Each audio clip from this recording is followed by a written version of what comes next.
afternoon, good morning, good evening, wherever you're listening or watching from in the world, of course. Welcome back to the You Turned Up Show right here on Gbkm FM. Of course, I'm your host, Romain Redmond, and if you're just joining us or for the first time on the You Turned Up Show, of course, welcome to the show. If you're back from last show, of course, welcome back.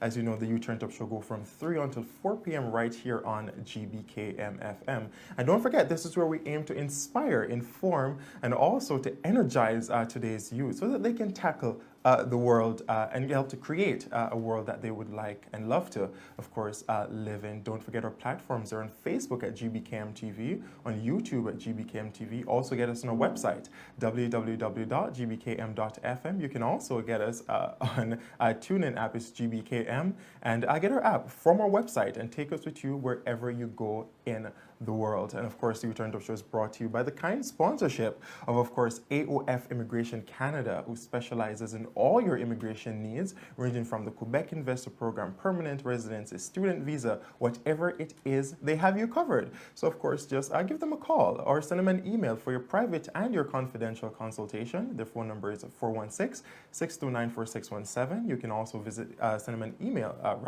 it's info@aofimmigration.com. You can also visit our offices. They're located at 5800 Ambler Drive in the great city of Mississauga. So if you were with us on last week's broadcast, you would have heard the interesting discussion that we have, informative, and of course really paving a way as to how we can dig ourselves out of the hole that has kept us bounded through racism. But of course, today we continue on that same trajectory, but we're bringing you those policies, we're bringing you those solutions to the already established problem. And you definitely don't want to miss that discussion we'll have in studios. Of course, I'll be joined by an amazing panelists who will help me to break down those answers and create those policies for you. And I promise you, you don't want to miss that. But we'll take our very first break right here on the You Turned Up Show, but we'll be right back with so much more. As the world fights this coronavirus, we are standing together as a family. My name is Kevin. I'm a fan of Gbkm. My name is Pastor Clement Omozane. I'm Medea, your red carpet host. I am your host, Ellen Roxon, for the show Talk That Talk here on Gbkm FM. I'm a mother and a teacher. I stand with everyone at this time. And my name is OJ Ebobo, co-host of the King's Domain. Hi, I'm Elizabeth Gawadi, the host of the Chat Up Show on Gbkm. My name is Kenny Bagwai, President and CEO, Gbkm FM and TV.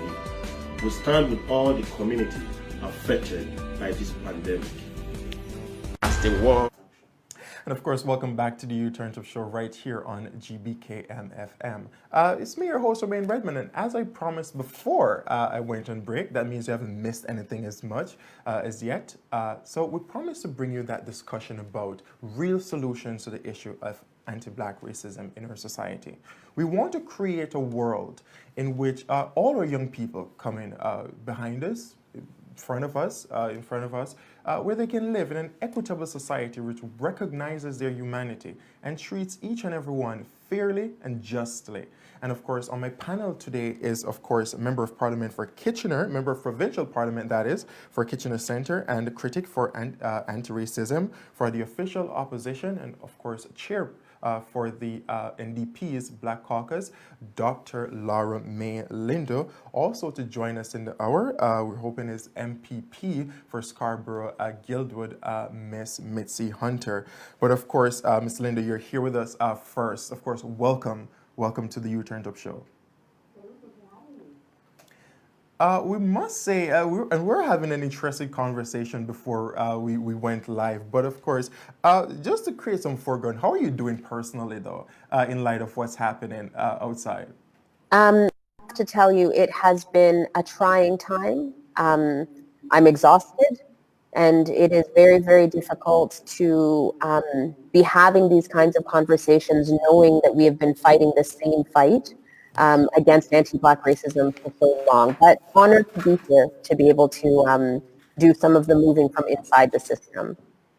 Absolutely. But the reason for us being here today is one which is disheartening. For one, it's one which is long overdue in the sense that we we didn't expect, many of our forefathers didn't expect that in 2020, moving into 2021, we'll still have to be here grappling and having those conversations about racism, if it's right, if it exists, and all that stuff. But we're in the midst of it. We were just a couple weeks ago given that urgent push, I should say, to have our systems change, to have society change.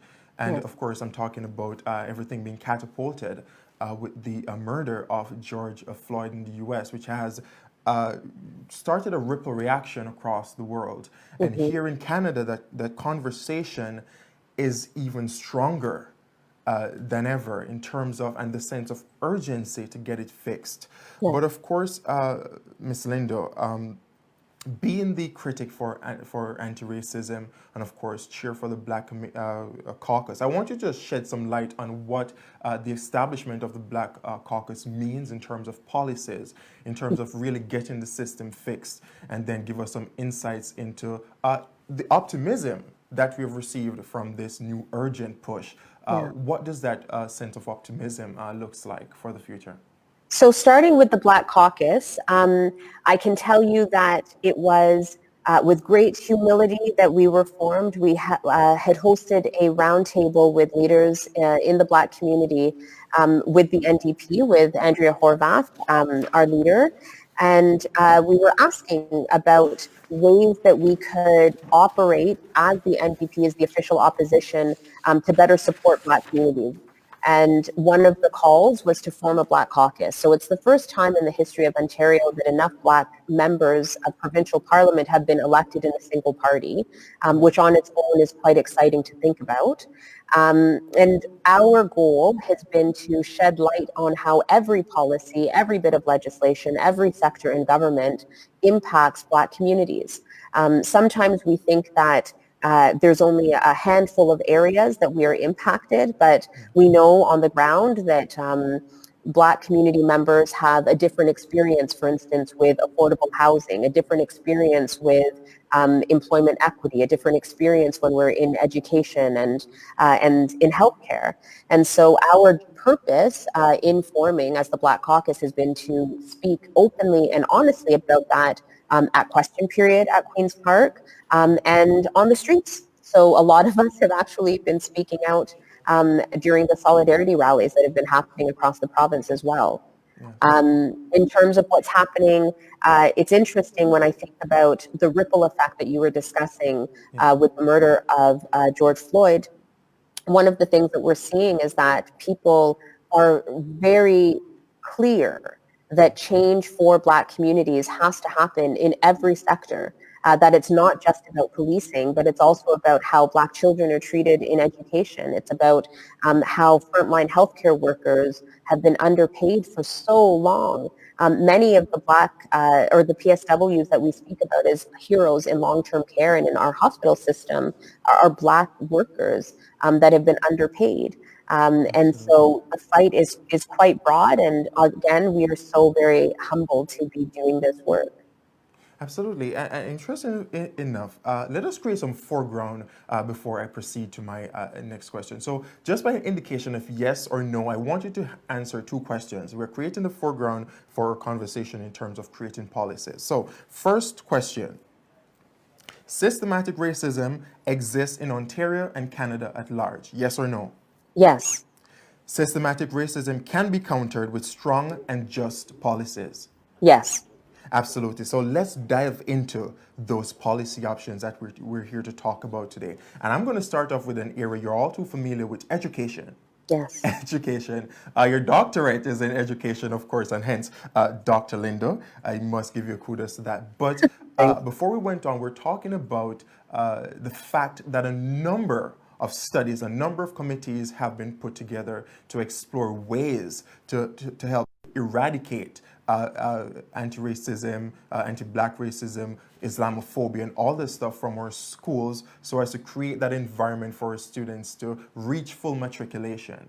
But as you said, there are some hindrances to implement these. Why do you think that has been the case? And how do we ensure that these measures are implemented? Because as I said, urgency, it needs to happen this year into next year. Yes, I totally agree with the urgency, and I totally agree with the reality, which is that in 2020, we have Black students who are still being called the N-word at school. And it is not just in a single school board, but it is across school boards in this province. We often think that in Canada this doesn't happen, but I'm hearing from kids that this happens to them every day. And we have a long history, when I put my research hat on, we have a long history of reports, academic reports and studies in schools across the province that have provided curriculum guidelines, who have insisted that we have to talk about Black history throughout all of our schools, in all of our history classes. There's been a reluctance, in my opinion, on the part of the Ministry of Education to ensure that that's so. What I can tell you from my own experience with my master's and PhD in education and having taught in teacher education, the curriculum documents haven't been changed to ensure that Black history is in fact taught and required. And if you don't require that, then there is nothing that ensures that I think we just had so sorry about that, Dr. Linda. I'm just going to put a pause on you there for a bit. Thank you so much. But we'll take a second break here on the Return to the Show. We'll be right back with so much more after this messages. Don't go anywhere, folks. We'll be right back. As the world fights this coronavirus, we are standing together as a family. My name is Kevin. I'm a fan of Gbkm. My name is Pastor Clement Omozane. I'm Medea, your red carpet host. I am your host, Ellen Roxon, for the show Talk That Talk here on Gbkm FM. I'm a mother and a teacher. I stand with everyone at this time. And my name is Gbkm, co-host of the King's Domain. Hi, I'm Elizabeth Gawaiti, the host of the Chat Up Show on GBKM. My name is Kenny Bagwai, President and CEO, Gbkm FM and TV. We stand with all the community affected by this pandemic. As the world fights this coronavirus, we are standing together as a family. My name is Kevin. I'm a fan of Gbkm. My name is Pastor Clement Omozane. I'm Medea, your red carpet host. I am your host, Ellen Roxon, for the show Talk That Talk here on Gbkm FM. I'm a mother and a teacher. I stand with everyone at this time. And my name is Gbkm, co-host of the King's Domain. Hi, I'm Elizabeth Gawaiti, the host of the Chat Up Show on GBKM. My name is Kenny Bagwai, President and CEO, Gbkm FM and TV. We stand with all the community affected by this pandemic. As the world fights this coronavirus, we are standing together as a family. My name is Kevin. I'm a fan of Gbkm. My name is Pastor Clement Omozane. I'm Medea, your red carpet host. I am your host, Ellen Roxon, for the show Talk That Talk here on Gbkm FM. I'm a mother and a teacher. I stand with everyone at this time. And my name is Gbkm, co-host of the King's Domain. Hi, I'm Elizabeth Gawaiti, the host of the Chat Up Show on GBKM. My name is Kenny Bagwai, President and CEO, Gbkm FM and TV. We stand with all the community affected by this pandemic. As the world fights this coronavirus, we are standing together as a family. My name is Kevin. I'm a fan of Gbkm. My name is Pastor Clement Omozane. I'm Medea, your red carpet host. I am your host, Ellen Roxon, for the show Talk That Talk here on Gbkm FM. I'm a mother and a teacher. I stand with everyone at this time. And my name is Gbkm, co-host of the King's Domain. Hi, I'm Elizabeth Gawaiti, the host of the Chat Up Show on GBKM. My name is Kenny Bagwai, President and CEO, Gbkm FM and TV. We stand with all the community affected by this pandemic. As the world fights this coronavirus, we are standing together as a family. My name is Kevin. I'm a fan of GBKM. My name is Pastor Clement Omozane. And of course, welcome back to the U-Turn Show right here on Gbkm FM. Of course, we have been having a wonderful discussion, quite insightful. And of course, our panel has been expanded. So just before we went, we had Dr. Laura May Lindo, chair for the Black Caucus for the NDP here, and also critic for the official opposition on anti-racism. And of course, right now we're being joined by member of provincial parliament, that is for Scarborough-Guildwood, of course, MPP Mitzi Hunter. Ms. Hunter, thank you so much for joining us. It's my pleasure to join you for this important conversation, so thanks for having me on. It's our pleasure, and one that is quite urgent for us to have in terms of really hammering out a way forward. I mean, we're in a time right now where people of the world are demanding to have the issue of systematic racism resolved. Dr. Lindo, before we went on the break, we're talking about creating that education system which implements the policies which have been recommended so far. And I'm just going to have you continue your discussion there.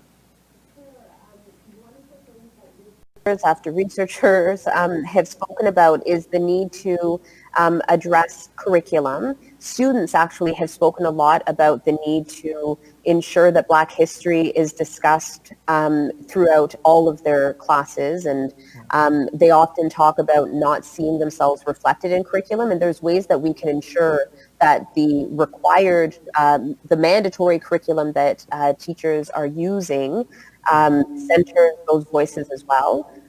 There's also been a very, very big call to ensure that all teachers get culturally responsive pedagogy training. So this training that helps them to develop the skills and hold them accountable to those skills to address racism in the classroom, no matter what the grade or what they're teaching. Those are all things that we'd be able to do right away. But I think what needs to happen before that will actually come to pass, given the same story and it's 2020, is that we need to see legislative changes where addressing racism is centered in what is required in our Education Act. Absolutely. And Ms. Hunter, you have had that portfolio before as Education Minister. And what we're just saying is that a lot of the recommendations have been on the table for a number of years now, but school boards seem to be reluctant, for lack of a better word, to implement those policies. What has that been like? Why is it taking so long to have these measures implemented in our schools? I mean, that's a complex question, right? Because we know that systemic racism exists and anti-Black racism exists, and this affects our education system in a number of ways. If you look at the success rate of graduates from our public education system, it's actually quite high. It's over 87% at this point, which is excellent. So most students who go into our schools get that education and they graduate with a very well-recognized, internationally recognized diploma. However, if you look into the numbers where they exist, like with the Toronto District School Board that has been collecting disaggregated data for almost a decade now, you will see that certain segments of young people, Black males, for instance, youth who live in the care of children's aid societies or foster care, youth with disabilities, LGBTQ plus youth, are not graduating at the same rate, and this is unacceptable. And so when I was Minister of Education, we put in place an equity in education strategy to address those gaps, and also a secretariat that would oversee the implementation across school boards in Ontario. And so there has been some progress made. If you look at more school boards are now voluntarily implementing the collection of data that's based on race and other socioeconomic indicators. And that information is going to give them the tools that they need to make sure that all students can and will succeed. But the pace of change, which is what you're Ms. Hunter, before you continue in that point, what are those exact tools that they need? Because I think a lot of us don't fully understand what we're talking about in terms of fixing. What are the actual things that need to be done? Yeah, so, I mean, what I was suggesting is that this has to happen on a board-by-board level, because that's where decisions are made. We spend a lot of resources in Ontario on our education system, and we want to make sure that every student, every young person has access to that type of information that they need to succeed and to achieve. So some of the changes that were made as a result of the education equity strategy was even just doing training on inclusion, anti-Black racism training, that type of training happening at the school board level and with, you know, the directors of education and their teams is something that is quite important and is very concrete, very, very specific. And it, you know, I remember when I was Minister of Education, I met with a group of principals who had gone through that type of training, and they spoke with me honestly. They said, you know, they didn't realize that some of their behaviors was causing, you know, some students to not do as well or causing harm to those students. It wasn't their intention, but there are things like unconscious biases that are addressed in the training, and that was something that was surfaced. And so, you know, this is a system-wide approach that has been done, but it's not just one time. We have to do these things on a continuous basis so that we improve the quality of education for all students. Absolutely, but in terms of on a board-to-board basis, as you mentioned, Ms. Linda, before we went to the break, we're talking about the fact that you said the PEAL, for example, was really right now in utter turmoil, is reluctant to try to even start or to attempt to implement these measures. So don't we see something here, do we, right? See the need, as you were suggesting before, for the ministers to take a more direct and a hands-on approach in terms of really implementing these policies so that it can trickle down to the schools, really forcing, rather, for lack of a better word, the school boards to make an honest effort in implementing the recommendations. So I would actually suggest that there's work that has to be done board by board for sure, and there's requirements that we should have of our school board employees, the officials at the school board, that there's things that they need to do, for instance, the training and such. But the problem is so much deeper. We know that the equity classes that teachers, principals receive when they're in their teachers' college save the equity work until the very end of their degree. I used to teach those courses. Those courses aren't taught prior to when they go in and do the practicum, which means they don't actually practice developing the tools that they would need to address equity in the schools. And a lot of students in teachers' education ask for that to happen sooner. That would be a switch that would actually change the culture of educators that come through, and as a consequence, change the culture of principals, so that we're not coming at the problem after so many kids have been harmed. Yes. I also think that there has to be stronger language in the Education Act that don't focus on diversity and inclusion, but focus on anti-racism, anti-oppression, because that is very different. Even as an educator myself, having taught equity classes, taught anti-racism classes, when we talk about diversity, it's just different people being in the room and treating them with respect, which is all important. Yes. But anti-oppression means addressing, finding ways to address when a child is called the N-word in class. Right now, there's nothing that seems to be stopping kids from using that word in their schools. There doesn't seem to be pressure for principals to make sure that gets addressed. I get calls from family members who say they've tried to raise this with principals and principals haven't bothered to call them back. And in my opinion, when you've got a system that is that flawed, it's up to the Minister of Education to take their power and their privilege and make changes that would ensure that that accountability happens in our schools and across our boards. So then there's also a current call to have. Can I just go ahead? Can, Go can ahead, I Ms. Hunter. can Go I ahead. just sorry? I want to just jump in a little bit. Go ahead. Go right ahead. To give an example, when I was Minister of Education, there were situations in school boards where I had to step in and have a review done of that board. Yes.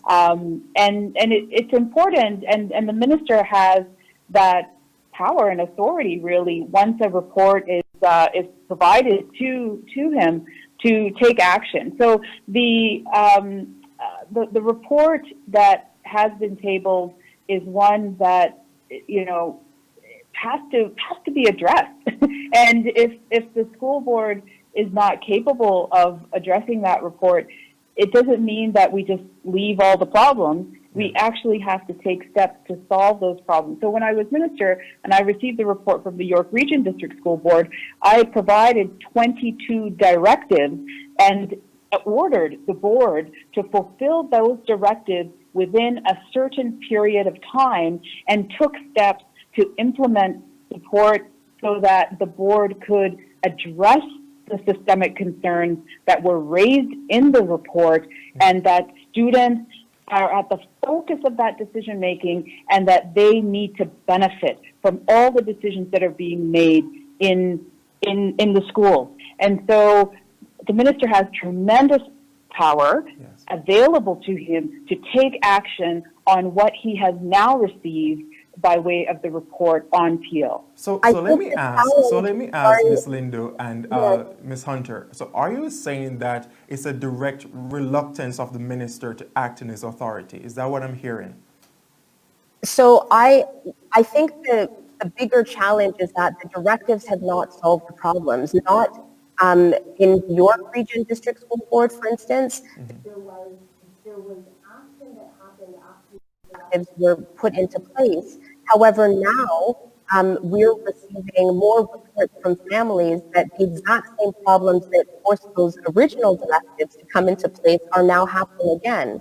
And now when we look at Peel, it's the same thing. So we followed the exact same process to have a report done, to have the minister provide directives. We've done all of that, but the problem hasn't been addressed at its root. And I think frustrating for families. And so my question to the ministers of education would be, how are those directives changing the culture in school so that we do have teachers that are coming in with the skills that they need to address racism on a regular basis? What are we changing in curriculum to ensure that the changes aren't just because of directives in one moment in time, but are changing the nature of how kids are educated here so that we don't have the problem creep up after a couple of years time and time again? So what say you, Ms. Hunter? Is it a direct indication that the minister is just reluctant to act in his authority? So I mean, the buck stops with the minister. Yes. The minister has the power now that the Arlene Huggins report is in his hands. He has the power to sit with his ministry. He has, several hundred people who work for him to come up with a plan to help this board. Because if the board itself is not capable of addressing the concerns, we cannot let students suffer.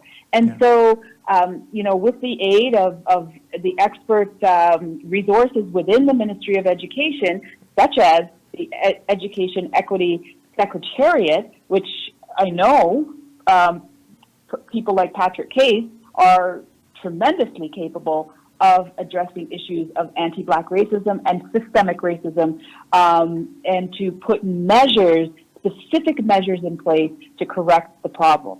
And so we cannot let this sit. The powers are available to the minister himself as well as the ministry more broadly to support this board in turning things around.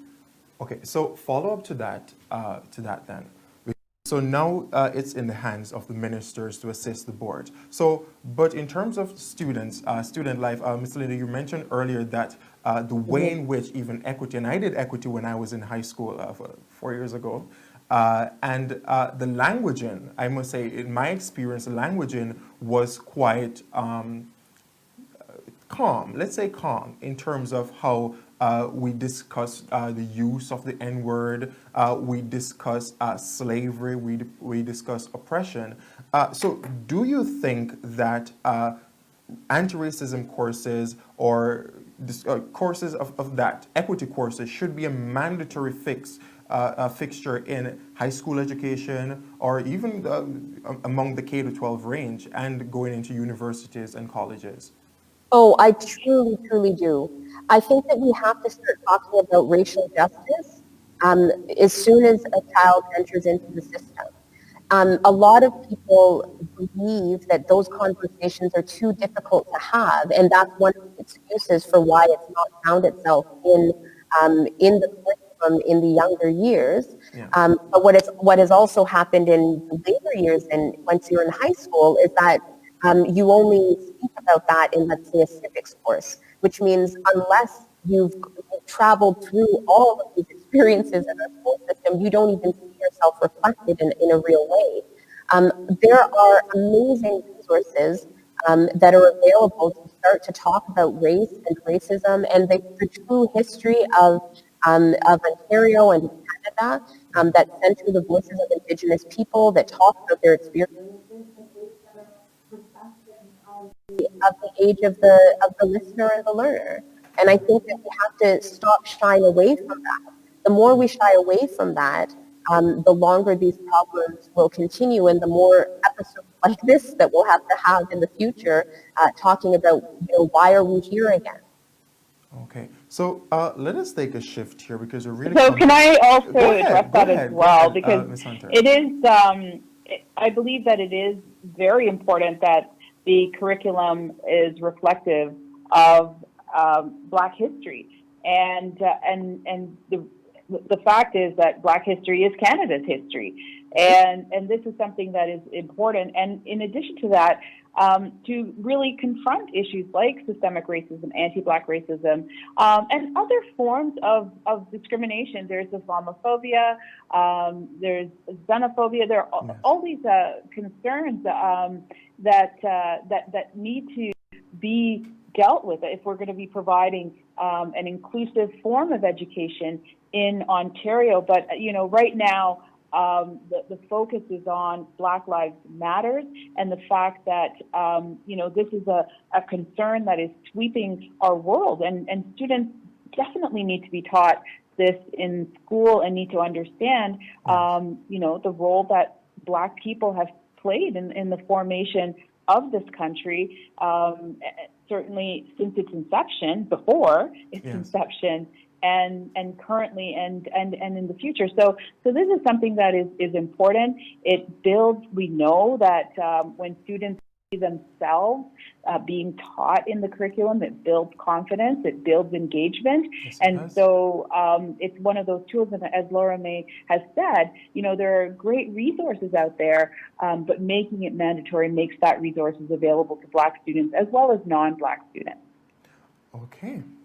And that is brilliant. So let us change gears a bit. We're getting into the economics of things now. First hot button issue, defunding the police. What does that look like? What does that mean? How do we go about doing it? Ms. Hunter, you are currently the critic with the Liberal government, Liberal Party in your team for Treasury and Finance.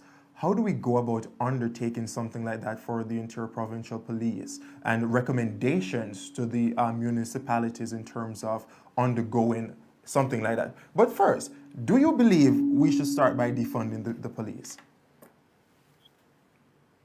I believe that, first of all, that sounds like a great headline, but we have to have practical solutions as well. And, I represent a riding where, I've been advocating for ending gun violence. Yes. I've sat in rooms with people, with families that have lost very young people, and students and parents who are saying, is my community safe? Yes. And so the role of police services to provide an environment of safety is important.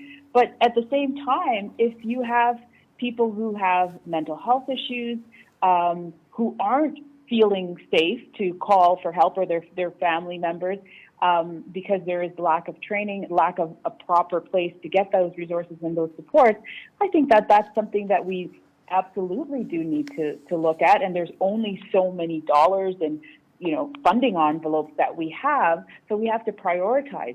And I would like to see, I have a private member's bill making gun violence a public health issue. I would like to see those types of services, those preventative programs funded.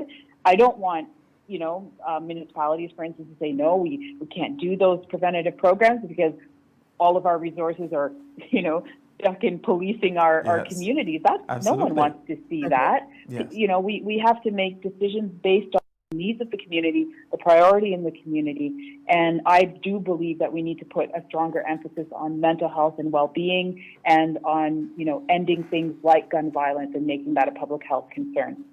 And I think what we need to also make clear is that defunding the police, in that essence, is not taking away all the money we give them, or they get from the various government levels, but taking some of that money and investing it somewhere else. And Dr. Linda, you at the beginning of the question, you started nodding. Mm-hmm. Explain for us. How do you first believe it should happen, and how do we do it or undergo something like this? So my office has been flooded with emails, either requesting two big things. One is the defund the police. The second is declaring anti-Black racism a public health crisis so that resources can go to address the crisis. Directly. In both instances, yes, and in both instances, explanations about what defunding means, and also what it would mean to declare it a public health crisis have been explained. And it's literally redistribution of funds.